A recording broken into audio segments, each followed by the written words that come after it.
बिस्मिल्लाहिर्रहमानिर्रहीम। अस्सलाम वालेकुम। कैसे हैं आप सब लोग। आज मैं आपसे शेयर करने लगी हूँ दाल मूंग मसाला रेसिपी। दाल मूंग की रेसिपी को आपने मुख्तलिफ तरीक़ों से इंजॉय किया होगा। ये रेसिपी मैं आपसे शेयर करने लगी हूँ इस गारंटी के साथ कि ऐसी रेसिपी ना ही तो आपसे किसी ने शेयर की होगी और ना ही आपने कभी ट्राई की होगी। आसान और सादा से मसालों से तैयार की जाने वाली ये एक यूनिक रेसिपी आपसे शेयर करने लगी हूँ। मेरी आपसे रिक्वेस्ट है कि इस वीडियो को मुकम्मल वॉच करें ताकि ओरिजिनल रेसिपी आप तक पहुंच सके। इसकी तैयारी के लिए हमने लिए एक कढ़ाई, बहुत ही कम मिकदार में घी या ऑयल का इस्तेमाल करेंगे और आंच को बिल्कुल स्लो रखना है। आंच को तेज़ बिल्कुल भी नहीं करना। स्लो आंच पे हमने घी को गर्म कर लिया है तो हम इसमें शामिल कर देंगे लहसुन, अदरक और सूखा धनिया जो कि पिसा हुआ है। स्लो आंच पे ही लहसुन और अदरक को हम फ्राई कर लेंगे खुशबू आने तक। लहसुन और अदरक की जो मिकदार है वो 1 से 1.5 चम्मच से ज़्यादा बिल्कुल भी नहीं करनी। खुशबू आना शुरू हो गई है तो हम इसमें शामिल कर देंगे दाल मूंग। दाल मूंग हमने 1 पाव लिया है। तेज़ गर्म पानी में थोड़ी सी हल्दी डाल के 1 घंटे के लिए भिगो के रख दिया था। इसके बाद दाल को हमने अच्छे से वॉश कर दिया। अब इसी दाल को हमने मिक्स कर देना है। इसी लहसुन, अदरक और सूखा धनिया में हम स्लो आंच पे फ्राई करेंगे और उस वक्त तक फ्राई करेंगे जब तक कि हमें फील नहीं हो जाता कि दाल का कच्चापन ख़त्म हो चुका है। दाल जो है वो फ्राई होना शुरू हो चुकी है। खुशबू भी बहुत ही अच्छी आ रही है और हमें फ़ील हो रहा है कि दाल जो है इसका कच्चापन ख़त्म हो चुका है तो हमने चूल्हे को फ़ौरन से ऑफ़ कर दिया। अब हम इसका कर लेते हैं एक सूप तैयार जो कि इस रेसिपी में और इस दाल में जान डाल देगा। हमने लिया हस्बे ज़रूरत घी। ऑयल का इस्तेमाल भी कर सकते हैं। घी हो या ऑयल हो आप कम और ज़्यादा ले सकते हैं। इसी में हम डाल देंगे बारीक कटा हुआ प्याज। 2 हमने मीडियम साइज़ के प्याज लिए हैं। अब प्याज की जो कटिंग है वो लंबाई में भी नहीं करनी और प्याज का जो पेस्ट है वो भी इस्तेमाल नहीं करना। बस इसी शेप में बारीक कटे हुए प्याज लेने हैं और इसी में हम दोबारा से शामिल करेंगे लहसुन जो कि हमने बारीक कटा हुआ 1 चम्मच लहसुन हम इसी प्याज़ों में शामिल कर देंगे। लहसुन का इस्तेमाल हम दाल को फ्राई करते हुए भी कर चुके हैं तो इसी वजह से हम सिर्फ़ और सिर्फ 1 चम्मच और लेंगे बारीक कटा हुआ लहसुन और प्याज जो ही फ्राई हुए हैं तो हम इसमें डाल देंगे टमाटर का पेस्ट।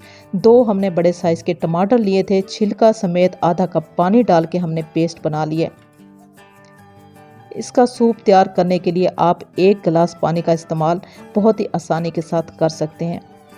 इसी मसाले को बहुत ही ज़बरदस्त और खुशबूदार बनाने के लिए हम खुश्क मसालों का इस्तेमाल करेंगे। बहुत ही कम मिकदार में पिसा हुआ सूखा धनिया लेंगे, हल्दी लेंगे, लाल मिर्चें लेंगे और इसी के साथ ही हमने अजवाइन का इस्तेमाल किया है और इसी के साथ ही हमने कलौंजी का इस्तेमाल किया है जो कि मेरी दोनों बहुत ही फेवरेट हैं और मैं अपने तमाम खानों में इसका इस्तेमाल बहुत ही लाजमी रखती हूँ। थोड़ा सा हम इसमें डाल देंगे कनौर क्यूब्स और इसको भी लाजमी ही सूप में शामिल करना है। अब इस सूप में जब तक बॉयल नहीं आ जाता इस सूप को हम उस वक्त तक दाल में शामिल नहीं कर सकते। बॉयल आ चुका है तो इसी सूप को हम शामिल कर देंगे दाल में। तमाम सूप हमने दाल में शामिल कर दिए। अब हम अच्छी तरह से इसी मसाले को दाल में मिक्स कर देंगे ताकि मसाले का जितना भी जायका है वो दाल में शामिल हो जाए। इसी स्टेज पे हम नमक को भी चेक कर लेंगे। कमी हुई तो दोबारा से शामिल कर सकते हैं। दाल मूंग हो और हरी मिर्चें ना हो ये कैसे हो सकता है। हरी मिर्चें शामिल करने के साथ ही हम इसी दाल के ऊपर लगाएंगे ढक्कन और दम वाली आंच पे इसी दाल को कुक होने देंगे। अभी मैं आपको थोड़ी देर के लिए चेक करा देती हूँ कि दाल जो है वो किस हद तक कुक हो रही है। दाल को बहुत ज़्यादा कुक नहीं करना यानी कि ओवर कुक नहीं करना। हमने दाने को जो है सॉफ्ट रखना है और इसके दाने को अलग अलग रखना है। इसके दाने को बहुत ज़्यादा कुक नहीं करना। अगर ये दाल बहुत ज़्यादा कुक हो गई तो इसके मसाले का जितना भी टेस्ट है वो बिल्कुल ख़त्म हो जाएगा। दाल मैंने आपको चेक करा दी है। अब दोबारा से हम ढक्कन लगाएंगे और इसी दाल को रख देंगे दम वाली आंच पे और दम वाली आंच पे कुक होने देंगे। आप देख सकते हो कि दाल जो है मुकम्मल तौर पे कुक हो चुकी है और इसका जितना भी मसाला है वो दाल में शामिल हो चुका है।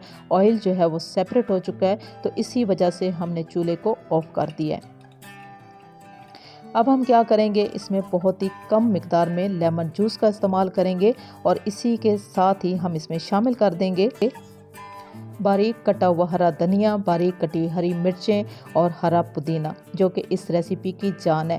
इसके बगैर दाल बिल्कुल भी मुकम्मल नहीं हो सकती। दाल मूंग हो और पिसा हुआ गरम मसाला ना हो, ये भी नामुमकिन है। गरम मसाले का इस्तेमाल लाजमी करना है और पिसे हुए गरम मसाले का इस्तेमाल करना है। ये रेसिपी हमारी मुकम्मल तौर पे तैयार हो चुकी है।